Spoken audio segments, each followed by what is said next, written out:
पितृपक्ष के अवसर पर शहर के चक्राघाट पर झील के किनारे हजारों लोग तर्पण करने पहुंच रहे हैं और अमावस्या को इसका समापन हो जाएगा। पितृपक्ष के अवसर पर शहर के मुख्य तालाब लाखा बंजारा झील के किनारे हजारों लोग तर्पण करने के लिए पहुंच रहे हैं। अश्विनी माह की पूर्णिमा से यह कार्य शुरू होता जो लगातार 16 दिनों तक जारी रहता है और अमावस्या के दिन इसका समापन होता है। तर्पण करा रही चक्राघाट के पुजारी हर्षवर्धन चौबे की माने तो दिवंगत आत्माओं की शांति के लिए यह तर्पण की प्रक्रिया कई वर्षों से चली आ रही है और इन 16 दिनों में लोग अपने दिवंगत हो चुके पूर्वजों को याद करते हैं और उनके नाम पर यह तर्पण किया जाता है और इन 16 दिनों में लोग अधिक से अधिक दान करते हैं ताकि दिवंगत आत्माओं को शांति मिल सके। सभी के लिए नमो नमः। सभी के लिए विदित होगा कि वर्तमान में पितृपक्ष का श्रद्धांजलि युक्त कार्य समाहित हो रहा है।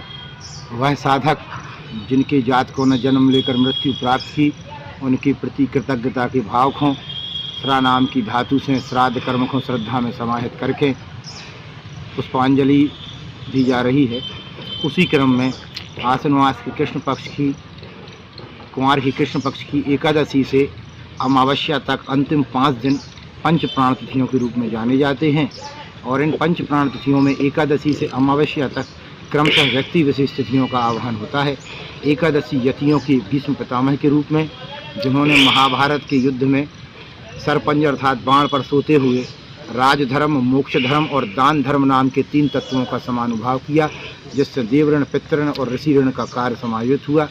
उसके उपरांत द्वादशी का श्राद्ध तिथि का नाम सन्यासियों के रूप में समाहित किया गया, जिसमें द्रोणाचार्य और कृपाचार्य नाम के वह व्यक्तित्व जो गृहस्थ रूप में रहते हुए भी सन्यासी जैसा जिन्होंने जीवन व्यतीत किया और धर्म, अर्थ, काम और मोक्ष की प्राप्ति कराई।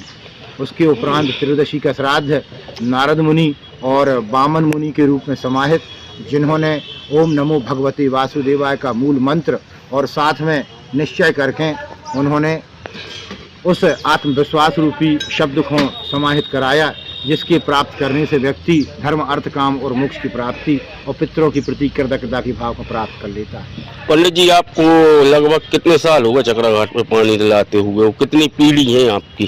सभी विदित है कि वैसे मुझे अभी ये 28वां वर्ष हो रहा है पूरा। सन 95 में से मैं यहाँ पर लगातार चक्राघाट पर तर्पण करा रहा हूँ। केवल विगत 1 वर्ष इसमें अवरोध रहा है। 2020 में जब कोविड हुआ था, उस समय मैंने तकनीकी रूप से डिजिटल उस पर यूट्यूब, फेसबुक, इंस्टाग्राम और व्हाट्सएप ग्रुप पर तर्पण लोगों को करवाया था। उसके अलावा विगत 2 वर्ष मैंने 21 और 22 में यहाँ पर क्यारियों का निर्माण करके सभी सनातनियों के लिए तर्पण का कार्य कराया। इस वर्ष सभी के सहयोग से प्रशासन का सहयोग भी मिला, लोगों का भी सहयोग रहा और पितरों की आशीष से इस बार इस नवनिर्मित घाट पर पितृपक्ष का तर्पण का कार्य मैं समाहित करा रहा हूँ और ये मेरी 4थी पीढ़ी है। मैं यशोवर्धन, मेरे पिता स्वर्गीय श्री प्रभाकर चौबे, उनके पिता नारायण प्रसाद चौबे और उनके पिता जमुना प्रसाद चौबे, ऐसी 4 पीढ़ियों का मुझे भान है और मेरे पास ऐसे कहना चाहिए कि दस्तावेज हैं जिनमें प्रमाणीकरण है।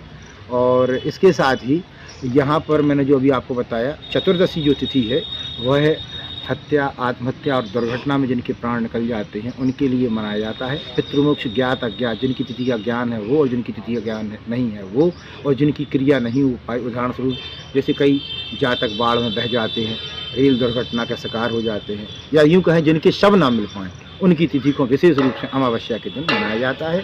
और ये अंतिम 5 दिन यम नियम संयम में समाहित रहते हैं।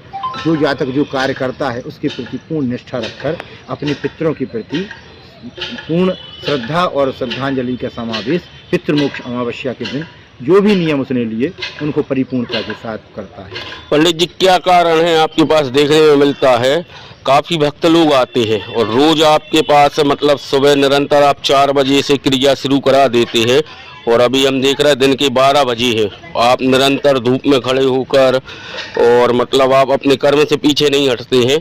इसके पीछे क्या कहना चाहेंगे आप अपने भक्तों से? ये देखिए, ये तो एक श्रद्धा का विषय है।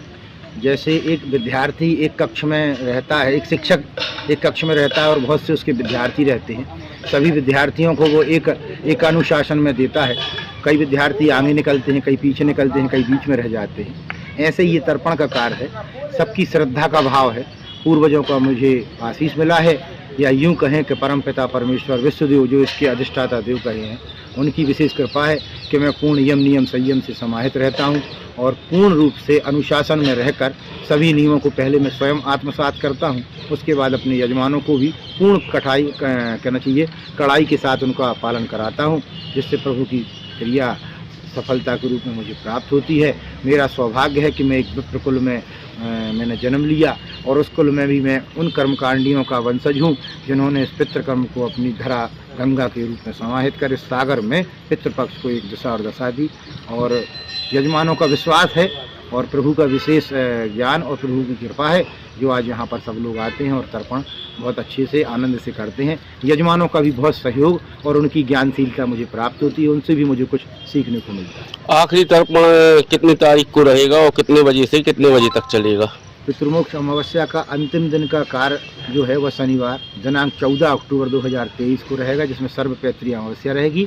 प्रातःकाल मेरे द्वारा चक्रा घाट पर प्रातः 4 बजे ब्रह्म मुहूर्त से तर्पण का कार्य आरंभ कर दिया जाएगा, जो सायंकाल 4 बजे तक चलेगा।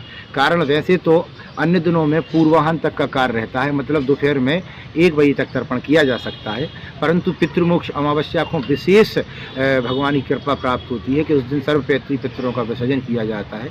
तो इस कारण से सुबह 4 से शाम के 4 12 घंटे लगातार मेरे द्वारा आचार्य के दायित्व का निर्वहन करते हुए कुशाओं का तर्पण, उसके बाद कुशाओं का विसर्जन और संपूर्ण कार्यों का विसर्जन किया जाता है घाट पर समानुभाव से।